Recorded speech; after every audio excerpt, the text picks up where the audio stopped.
Keep Worcester Clean.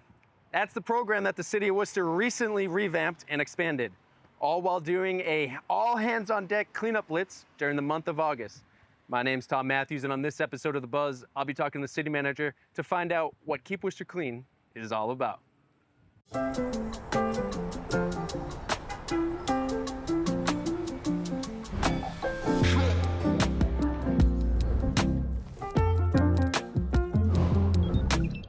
All right, Mr. Manager, today we are talking about the Keep Worcester Clean program. What is this program all about? Yeah, the Keep Worcester Clean program is a coordinated effort between multiple departments in the city for the purposes of enhancing the quality of life, enhancing the abilities for us to address litter, trash, recycle, maintenance, and a bunch of other programs that are important for the day-to-day of our residents in our community. All right, so this isn't a new program though, it's been around? Correct, it's actually been around since 2002, so it's been around for a long time. I think over time, some of the programs have taken less of a priority.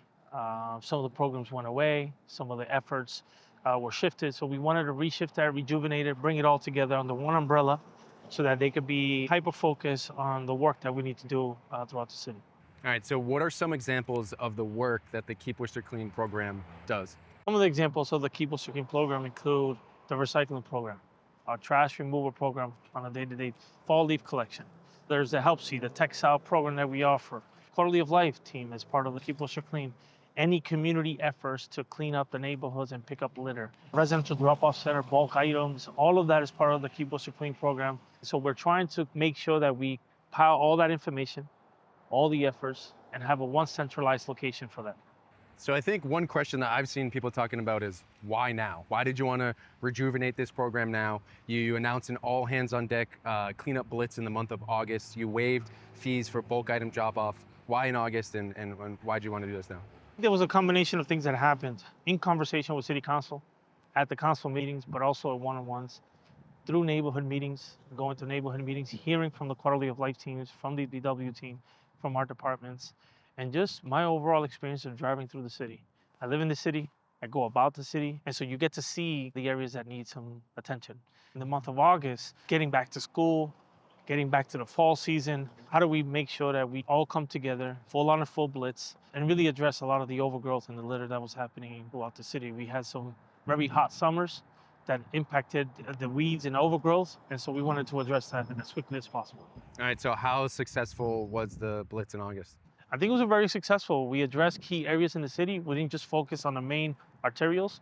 We really focused on the neighborhood streets, the areas that councilors really alluded to. I took an idea that one councilor, Councilor Russell, gave me about getting leaf blowers and blowing the debris and the litter into the middle of the road and having trucks come by and clean that up. And that was very successful. A lot of folks saw the crews out there, whether it was at nighttime or on the weekends, working a lot of hours and trying to make sure that beautify the city. So we have a great beautification team as part of the DPW who's been able to assist and provide their efforts in making sure the city is clean. All right, so in addition to DPW, can you talk about how this is a interdepartmental effort? It's not just one department. It involves the Quality of Life, beautification team of DPW, Department of Sustainability and Resiliency, the City Manager's Office, Inspectional Services. It's a multi-interdepartmental effort to ensure that we keep our city clean, and we do the efforts every single day to maintain our community. All right, so do you have any specific data that shows how successful the program was in August? Yeah, actually in August, we had about 1,400 appointments scheduled and over 6,000 items were dropped off at the residential drop-off center. That means that there was a significant amount of need and usage from our residents to be able to get rid of items. And so we want to make sure that we become more accessible to the community. So that's part of the effort, as part of the Zero Waste Master Plan, to look at that program and how do we enhance it. But it just shows how committed this community was to make sure that we cleaned up the city and participated as part of this effort. Awesome. All right, so some folks might be wondering, are you going to keep up this work now that August has come and gone? Is this going to continue? Yeah, the plan is to continue moving forward. A lot of these programs are going to continue. We're going to provide updates to the council on a regular basis so they know how well are we doing and what are we doing to make sure that we maintain our city clean.